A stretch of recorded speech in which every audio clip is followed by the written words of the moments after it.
한때 중국은 무조건 성장하는 나라처럼 보였습니다. 매년 7%, 8%, 10%. 이 숫자들이 뉴스에 나올 때마다 세계가 놀랐습니다. 일반적으로 선진국들이 성장하면 잘했다고 하는데 중국은 그 3배, 4배의 속도로 성장했습니다. 30년 넘게 이 속도가 이어졌습니다. 경제학자들도 기업인들도 정치인들도 중국의 성장은 멈추지 않을 것처럼 이야기했습니다. 상하이의 야경을 보신 적 있으십니까? 황푸강을 사이에 두고 서 있는 빌딩들, 100층이 넘는 초고층 건물들이 불을 밝히는 그 풍경. 불과 30년 전 그 자리가 낡은 공장지대였다는 게 믿기지 않을 만큼 화려합니다. 베이징, 선전, 광저우.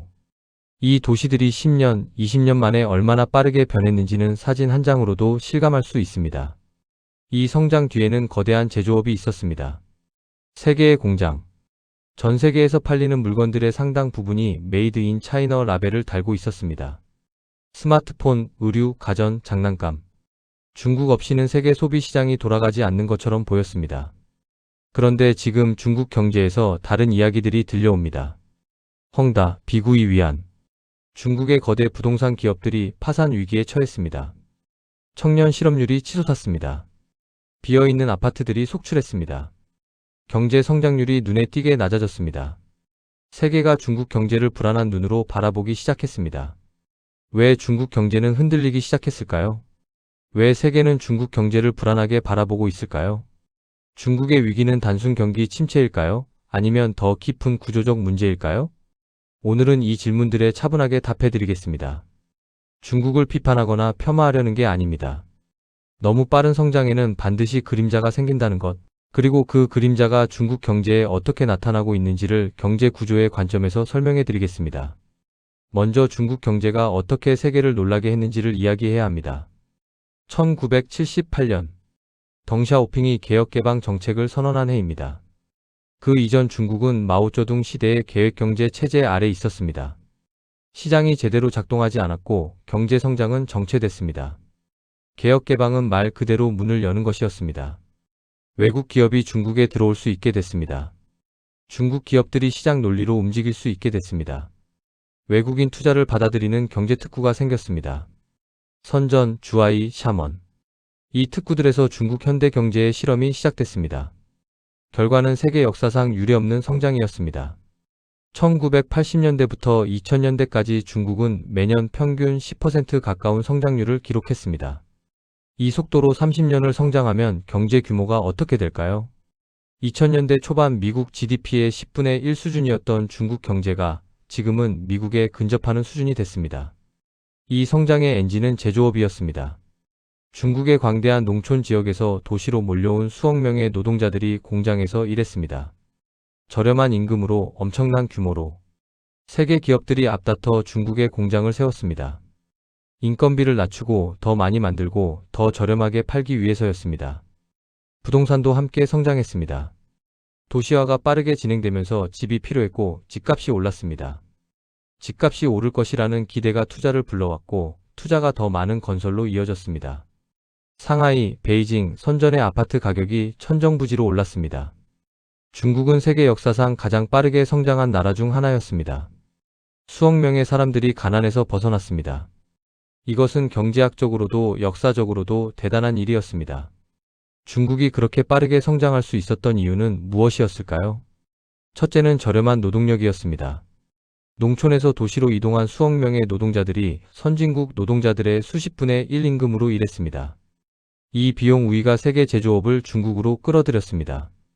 둘째는 제조업 중심에 집중된 성장 전략이었습니다. 중국 정부는 특정 산업을 집중 육성하는 정책을 펼쳤습니다. 세금 혜택, 토지 제공, 인프라 지원. 정부가 나서서 기업들이 성장하기 좋은 환경을 만들었습니다. 셋째는 거대한 내수 시장이었습니다. 14억 인구. 이 인구가 조금씩만 소비를 늘려도 시장 규모가 어마어마합니다. 중국 내수 시장의 잠재력은 모든 기업들에게 매력적이었습니다. 넷째는 정부의 강력한 주도력이었습니다. 민주주의 국가들에서 정책 결정이 오래 걸리는 것과 달리 중국 정부는 결정하면 빠르게 실행했습니다.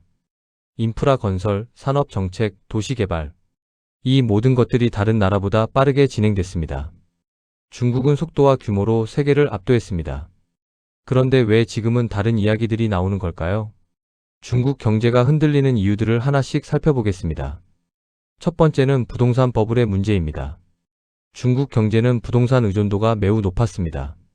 중국 경제에서 부동산 관련 산업이 차지하는 비중은 GDP의 25%에서 30%에 달한다는 분석도 있습니다. 건설, 건자재, 가구, 인테리어, 금융. 부동산 하나가 수많은 산업과 연결돼 있습니다. 그런데 이 부동산에 버블이 끼었습니다. 중국 주요 도시의 집값이 터무니없이 올랐습니다. 베이징, 상하이의 아파트는 웬만한 직장인이 평생을 모아도 살 수 없는 수준이 됐습니다. 이 상황에서도 사람들은 집값이 계속 오를 것이라고 믿고 투자를 했습니다. 부동산 개발 회사들은 이 수요를 보고 엄청난 규모로 건설을 했습니다. 빌릴 수 있는 돈을 최대한 빌려서 아직 팔리지 않은 집들을 담보로 또 빌려서 더 많은 건물을 지었습니다. 그 대표적인 사례가 헝다 사태입니다. 한때 중국 최대 부동산 개발 회사 중 하나였던 헝다가 2021년 파산 위기에 처했습니다. 부채가 수백조 원에 달했습니다. 헝다뿐만이 아닙니다. 비구이 위안을 비롯한 많은 중국 부동산 기업들이 같은 문제를 안고 있었습니다. 집값이 오를 것이라는 전제 아래 쌓인 빚과 건설. 그런데 집값이 더 이상 오르지 않는다면? 아직 완공되지 않은 아파트에 돈을 낸 사람들은 집을 받을 수 없게 됩니다. 개발 회사는 돈이 없어 완공을 못합니다. 은행은 돈을 못 받습니다. 이 연쇄 효과가 중국 경제 전체를 흔들기 시작했습니다. 두 번째는 지방정부 부채 문제입니다. 중국의 지방정부들은 오랫동안 토지 판매 수입에 의존해 왔습니다. 토지를 개발업체에 팔아서 그 돈으로 인프라를 짓고 공무원 월급을 주고 지역 경제를 운영했습니다. 부동산 시장이 호황일 때는 이 구조가 작동했습니다. 집값이 오르고 개발 수요가 있고 토지가 잘 팔렸습니다. 하지만 부동산 침체가 오면서 토지가 팔리지 않기 시작했습니다. 지방정부의 주요 수입원이 막혔습니다. 그러는 동안 지방정부들은 부채를 늘려왔습니다. 각종 인프라 사업을 위해 빌린 돈이 쌓였습니다. 수입은 줄고 빚은 있는 상황. 지방정부 재정이 흔들리기 시작했습니다. 이것이 중요한 이유는 지방정부 부채 문제가 금융 시스템에 영향을 미치기 때문입니다. 지방정부가 돈을 못 갚으면 그 돈을 빌려준 은행들에 영향이 갑니다. 은행이 흔들리면 경제 전체가 흔들립니다. 세 번째는 청년 실업 문제입니다. 중국의 청년 실업률이 크게 올랐습니다. 한때 20%에 육박하는 수치가 나오면서 중국 당국이 통계 발표를 잠시 중단하는 일도 벌어졌습니다. 그만큼 민감한 문제가 됐습니다. 왜 청년 실업이 늘었을까요? 대학 졸업자 수는 계속 늘어나는데 이들을 흡수할 좋은 일자리가 충분하지 않습니다. 과거에는 제조업이 많은 일자리를 만들었지만 자동화와 임금 상승으로 제조업의 고용 흡수력이 예전만큼 강하지 않습니다. IT 플랫폼 기업들에서 일자리를 찾으려 하지만 그 수도 한정적입니다. 취업이 안 되는 청년들이 늘어나면 소비가 줄어듭니다. 소비가 줄어들면 경제 성장이 더 어려워집니다. 그러면 일자리가 더 늘기 어렵습니다. 이 악순환이 중국 경제에 부담이 되고 있습니다. 네 번째는 제조업 경쟁력의 압박입니다. 중국 제조업은 더 이상 예전처럼 싸지 않습니다.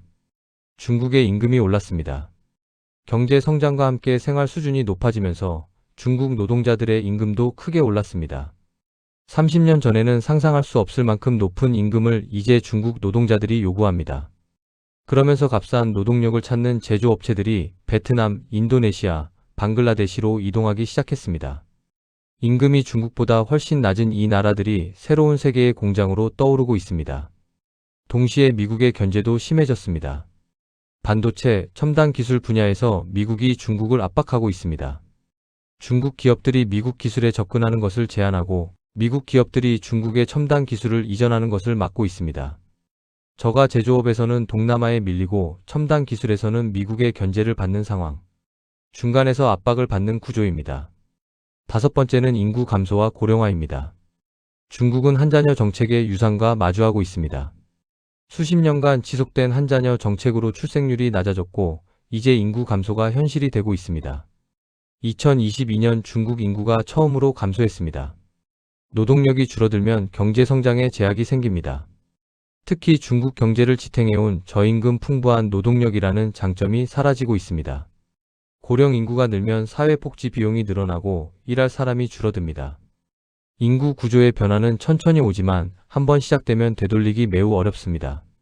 중국 정부가 두 자녀, 세 자녀 정책으로 전환했지만 출생률이 의미 있게 반등하지 않고 있습니다. 여섯 번째는 미중 갈등과 글로벌 공급망의 변화입니다. 세계는 중국 의존도를 줄이기 시작했습니다. 코로나19 팬데믹은 세계에 하나의 교훈을 줬습니다. 공급망이 한 나라에 지나치게 집중되면 어떤 일이 벌어지는지를. 마스크, 약품, 반도체. 이것들의 공급망이 중국에 집중돼 있었는데 팬데믹으로 공급이 막히자 전 세계가 충격을 받았습니다. 이 경험 이후 많은 나라와 기업들이 탈중국 다변화를 추진하기 시작했습니다. 미국은 반도체 공장을 자국에 유치하기 위한 정책을 만들었습니다. 일본은 중국에 있던 공장을 국내로 이전하는 기업에 보조금을 줬습니다.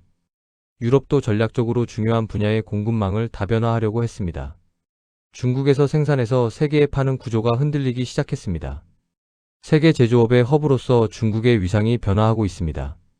일곱 번째는 소비 침체와 자신감 하락입니다. 사람들이 미래를 불안해하기 시작했습니다. 경제에서 자신감은 중요합니다. 미래가 나아질 것이라고 믿으면 현재 소비를 한다. 집을 사고 차를 사고 여행을 하고 자녀 교육에 투자한다. 하지만 미래가 불안하면 지갑을 닫는다. 저축을 늘리고 소비를 줄인다. 부동산 가격이 내려가면서 많은 중국 시민들의 자산 가치가 줄었습니다. 부동산의 재산의 상당 부분을 투자했는데 그 가치가 내려가면 심리적 충격이 큽니다. 소비를 줄이고 저축을 늘리게 됩니다. 청년들은 취업이 안 되니 소비를 못합니다. 중장년층은 부동산 가치가 떨어지고 미래 연금이 불확실하니 저축을 늘립니다. 이 소비 위축이 경제 성장을 더 어렵게 만드는 악순환이 이어지고 있습니다. 지금 중국의 현실은 어떤 모습일까요? 중국은 지금 거대한 전환점을 지나고 있습니다.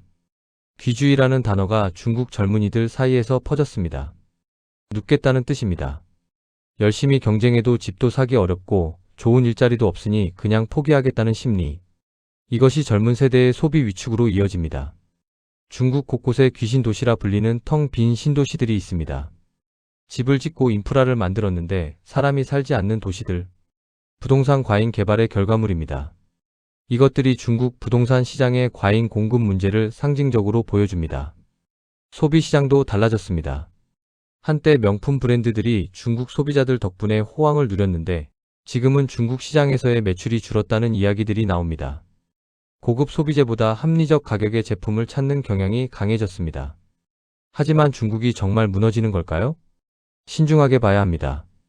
위기와 붕괴는 같은 의미가 아닙니다. 중국은 여전히 세계 2위 경제 대국입니다. 14억 명의 인구가 만들어내는 내수 시장은 여전히 거대합니다. 제조업 기반도 여전히 강합니다. 전기차, 배터리, 태양광 패널. 이 분야에서 중국 기업들이 세계 시장을 장악하고 있습니다. 중국 정부의 통제력도 무시할 수 없습니다. 중국 정부는 위기가 오면 강력한 정책 대응을 할 수 있는 체제입니다. 어떤 형태로든 경제를 안정시키려는 정책이 나올 겁니다. 물론 그 정책이 얼마나 효과를 낼지는 두고 봐야 합니다. 다만 예전처럼 10% 성장률로 돌아가기는 어려울 것이라는 분석이 많습니다. 구조적 문제들이 해결되지 않은 채로는 고성장이 지속되기 어렵습니다. 중국 경제는 양적 성장에서 질적 성장으로 전환해야 하는 시점에 와 있습니다. 중국 경제의 위기가 우리에게 말하는 것은 무엇일까요? 중국 경제는 이제 중국만의 문제가 아닙니다. 중국은 세계 최대의 제조업 국가이고 세계 최대 무역 국가 중 하나입니다. 중국이 흔들리면 세계 경제가 함께 흔들립니다. 대한민국에도 영향이 옵니다. 대한민국의 최대 교역 상대국은 중국입니다. 중국 경제가 침체되면 중국으로의 수출이 줄어듭니다. 삼성, SK, 현대 같은 대기업들의 중국 사업도 영향을 받습니다. 글로벌 공급망이 재편되는 과정에서 기회도 있습니다. 탈중국을 추진하는 기업들이 대안을 찾을 때 대한민국이 그 대안 중 하나가 될 수 있습니다. 반도체, 2차 전지, 첨단 소재. 이 분야에서 한국의 경쟁력을 높이는 것이 기회가 될 수 있습니다. 오늘 이야기를 마무리하겠습니다. 중국의 변화는 세계 경제 변화의 시작일지도 모릅니다. 빠른 성장에는 부작용도 따릅니다. 30년이 넘는 고속 성장이 만들어낸 부채, 과잉 투자, 불균형. 이것들이 지금 중국 경제에 부담이 되고 있습니다. 더 빨리 가려다 쌓인 피로가 지금 나타나고 있는 것입니다. 어떤 경제도 영원히 상승하지 않습니다. 중국이 예외가 될 수 없습니다. 성장의 과실을 누리는 시간이 있으면 조정과 전환의 시간도 반드시 옵니다. 세계 경제 질서는 계속 바뀌고 있습니다. 중국이 부상하면서 한 번 바뀌었고, 지금 중국이 어려움을 겪으면서 또 한 번 바뀌려 하고 있습니다. 미국, 인도, 동남아. 새로운 중심들이 부상하고 있습니다. 이 변화 속에서 각 나라들이 자신의 위치를 재정립하고 있습니다. 여러분은 중국 경제를 어떻게 보십니까? 위기로 보십니까? 전환으로 보십니까? 답은 쉽지 않습니다. 분명한 건 이것입니다. 세계 2위 경제 대국에서 벌어지는 변화는 우리 모두의 삶에 어떤 형태로든 영향을 미친다는 것. 그 변화를 이해하는 것이 변화하는 세계에서 올바른 선택을 하는 첫 번째 단계입니다.